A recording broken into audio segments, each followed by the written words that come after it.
Good morning, good evening. जब भी आप ये वीडियो देख रहे हैं तो आज हम जो पॉलिटिकल साइंस की क्लास 12th के फर्स्ट चैप्टर को हम कर चुके थे, कोल्ड वॉर वाला। अब हम second chapter the end of bipolarity इस चैप्टर को करेंगे। इस चैप्टर को आपको 15 से में बहुत अच्छे से ये चैप्टर समझ आ जाएगा। अगर पढ़ चुके हो तो अच्छे से दोबारा रिवाइज हो जाएगा, और अगर अभी तक नहीं किया है तो एक बहुत अच्छा आइडिया मिल जाएगा, समझ आ जाएगा कि चैप्टर है क्या। So hello and welcome to success learning. I hope आप सब बहुत अच्छे होंगे।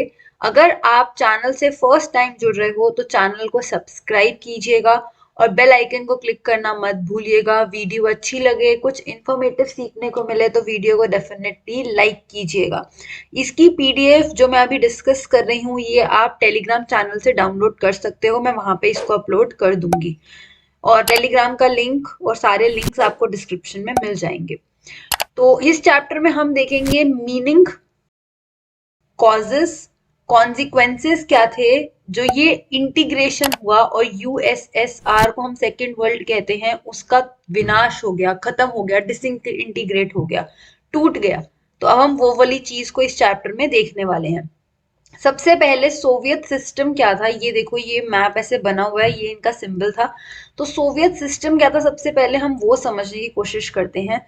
तो Soviet union of Soviet socialist Republic, ये यूएसएसआर की फुल फॉर्म है, आपको ये पता होनी चाहिए, फर्स्ट चैप्टर में भी बताई थी। ये सोशलिस्ट रेवोल्यूशन हुआ था रशिया में 1917 में, उसके बाद आई थी। रेवोल्यूशन इंस्पायर्ड था सोशलिज्म के आइडिया से। सोशलिज्म अपोज करता है कैपिटलिज्म को। कैपिटलिज्म वेस्ट में, आपको यूएस में, और उसके अपोज में यूएसएसआर खड़ा था जो सोशलिज्म को सपोर्ट करता था।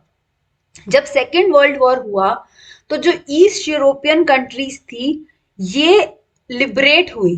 सोवियत आर्मी ने इनको, फेसिस्ट फोर्सेस जो थी यूएसएसआर के अंडर आ गई है। तो पॉलिटिकल और इकोनॉमिक सिस्टम जो ईस्ट यूरोपियन कंट्रीज में चल रहा था वो किसका चल रहा था, यूएसएसआर का चल रहा था। और इनको सेकेंड वर्ल्ड या फिर सोवियत सोशलिस्ट ब्लॉक के नाम से जाना जाने लगा इन कंट्रीज को जो यूएसएसआर के अंडर आती थी। वॉरसॉ पैक्ट किया गया था जिसने इन सारी कंट्रीज को इकट्ठे रखा था। तो यूएसएसआर कौन था, वो इनका लीडर था, सेकंड ब्लॉक या फिर आप सोशलिस्ट ब्लॉक कह सकते हो, उसका लीडर था। सोवियत जो इकोनॉमी थी वो यूएस को छोड़ के बाकी सारी कंट्री से सबसे ज्यादा थी।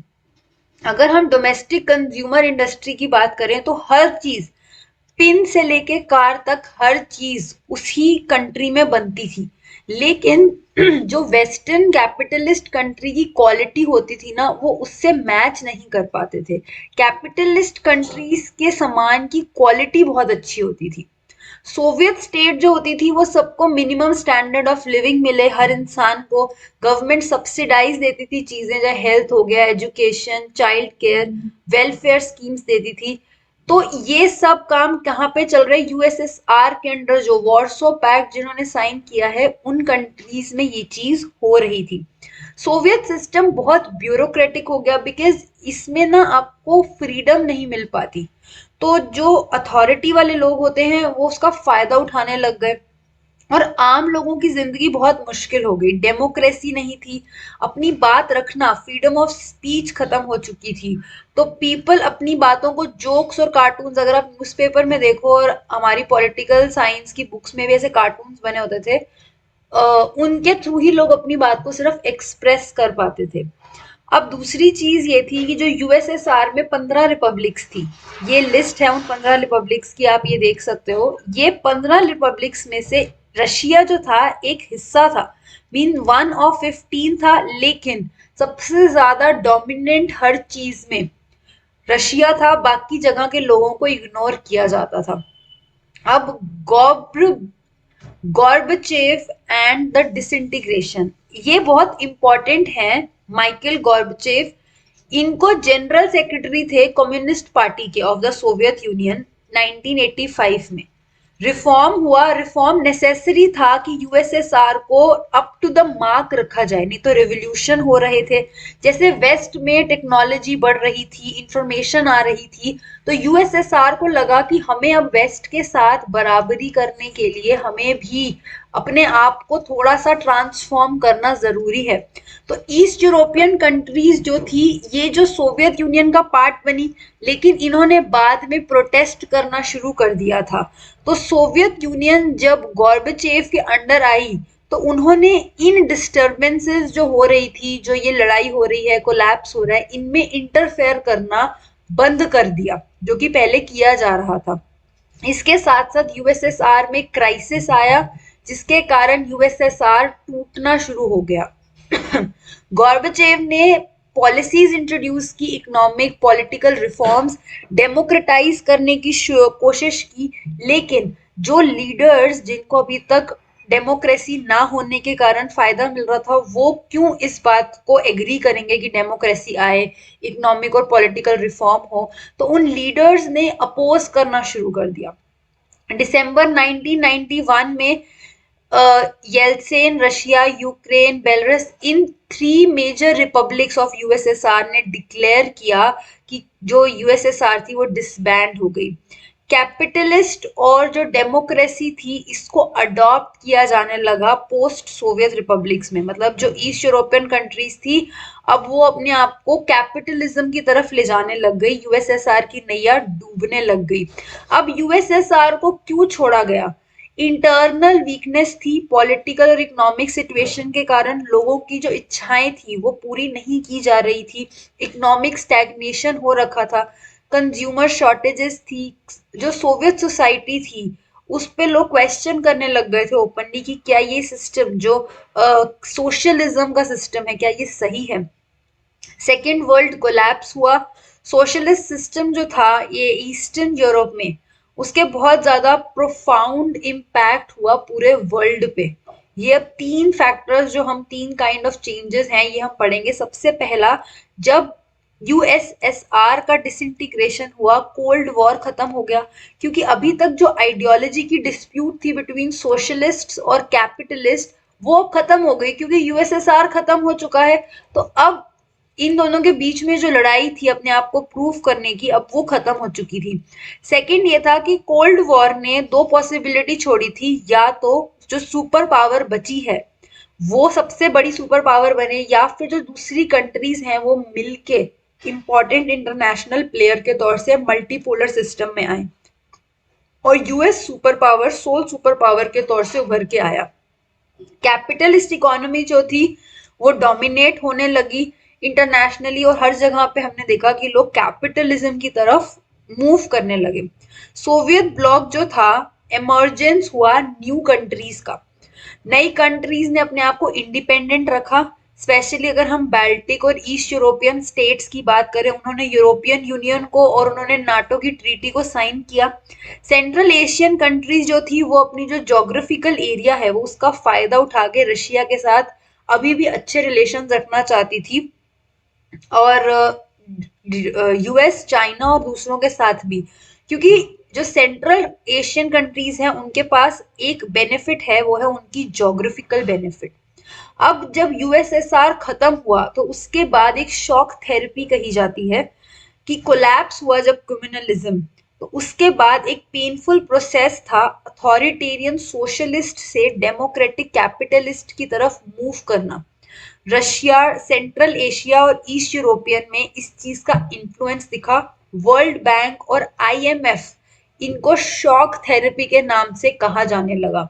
शॉक थेरेपी की इंटेंसिटी अलग अलग जगहों पे वेरी कर रही थी, लेकिन एक क्वाइट सिमिलर तरीका था कि सबसे पर्पस क्या था, सोशलिज्म से कैपिटलिज्म की तरफ जाना था।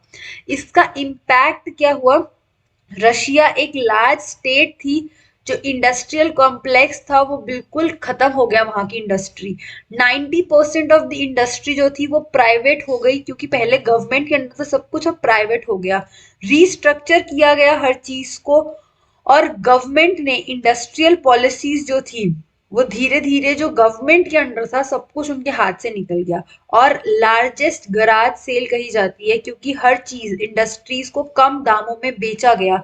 थ्रो अवे प्राइजेस थे, मतलब बिल्कुल ना के बराबर दामों पे चीजें बेची जा रही थी।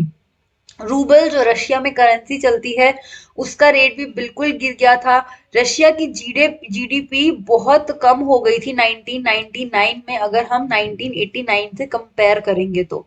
Most of the economies Russia की 2000 के बाद धीरे धीरे रिकवर होने लगी, क्योंकि तेल वगैरह नेचुरल मिनरल जो थे ये एक्सपोर्ट किए इन्होंने, और उसके थ्रू इनको कुछ इनका इंडस्ट्रीज ग्रो हुई और धीरे धीरे फिर से इकोनॉमी एक नॉर्मल पेस पे आने लगी। टेंशन और कॉन्फ्लिक्ट जो थी, मोस्ट ऑफ दी जो पहले सोवियत रिपब्लिक्स थी उनके बीच में सिविल वॉर्स होने लगे। आ, रशिया जो था ये दो रिपब्लिक्स, चेन्या और दाजेस्टन, मैं इसको ठीक से नहीं प्रोनाउंस कर पा रही, अब स्पेलिंग देख लेना। इन्होंने वायलेंट सेक्शन जो मूवमेंट था, इवन मॉस्को में इस चीज को डील किया गया, रिबेल और इनडिस्क्रिमिनेटली बोम्बार्डिंग की गई, और fail to deter the aspiration of independence, जो ह्यूमन राइट्स थे उनको वायलेट किया गया। 1 सितंबर 2001 के बाद यूएस ने मिलिट्री बेस बनाना शुरू किया एंड सेंट्रल एशियन गवर्नमेंट को पे करना शुरू किया, हायर बेसिस जो थे वहां के हायर करने शुरू किए। रशिया ने सोचा कि ये जो स्टेट्स हैं वो अपना इन्फ्लुएंस बढ़ाने की कोशिश की, तो चाइना ऑल्सो हैज इंटरेस्ट, और उन्होंने oil resources and the Chinese had begun around the border to conduct trade करना उन्होंने शुरू किया। अब इसी तरीके से शिकेस्लोवाफिया वाकिया, ये भी शिकेज और सोवाकिया में दो पार्ट्स में स्प्लिट हो गया, तो धीरे धीरे कंट्रीज और ज्यादा फर्दर डिवाइड होने लग गई। अब अगर हम इंडिया की बात करें तो इंडिया का मेंटेन, हमने अच्छे रिलेशन मेंटेन किए जब यूएसएसआर खत्म हुआ, लेकिन हमारे रिलेशन तब भी रशिया के साथ सबसे स्ट्रॉन्गेस्ट रहे। रशिया एक इम्पॉर्टेंट एस्पेक्ट है हमारी फॉरेन पॉलिसी का। 80 से भी ज्यादा बायलैटरल एग्रीमेंट हमने रशिया के साथ साइन किए हुए हैं। इंडो रशियन स्ट्रेटेजिक एग्रीमेंट हमने 2001 में किया था। इंडिया हमेशा रशिया के साथ जो रिलेशनशिप रखता है उसमें इंडिया को बेनिफिट है टुवर्ड्स कश्मीर, एनर्जी सप्लाई, हम इंफॉर्मेशन शेयर होती है टुवर्ड्स इंटरनेशनल टेररिज्म, और सेंट्रल एशिया की तरफ हमें एक्सेस मिलता है, और जो चाइना के साथ हमारी टेंशन होती है उसको रशिया बैलेंस करता है। रशिया को क्या फायदा होता है हमारे साथ रिलेशनशिप रखने में, तो इंडिया जो है ये सेकेंड लार्जेस्ट आर्म मार्केट है, रशिया अपने हथियार बेचता है। इंडियन मिलिट्री जो है वो हार्डवेयर है रशिया के लिए, और जब से इंडिया के ऑयल इंपोर्ट हुआ है तो रशिया एक बहुत इंपॉर्टेंट हो गया है इंडिया के लिए, and has repeatedly assistance two of India during oil crisis. हमारे पास जब भी तेल की हमें कमी हुई है रशिया ने हमेशा हमारा साथ दिया है। रशिया इंडिया के लिए न्यूक्लियर एनर्जी प्लान के हिसाब से भी बहुत इंपॉर्टेंट है। जिस स्पेस इंडस्ट्री में हमें रशिया ने हमने रशिया के साथ काफी बार इस चीज में कोलैबोरेट भी किया है। ये इंपॉर्टेंट फैक्टर्स हैं जो आपको देखने और इन पे क्वेश्चन आ सकता है। तो ये था आपका सेकंड चैप्टर बाइपोलैरिटी के ऊपर कि कैसे यूएसएसआर का एंड हुआ।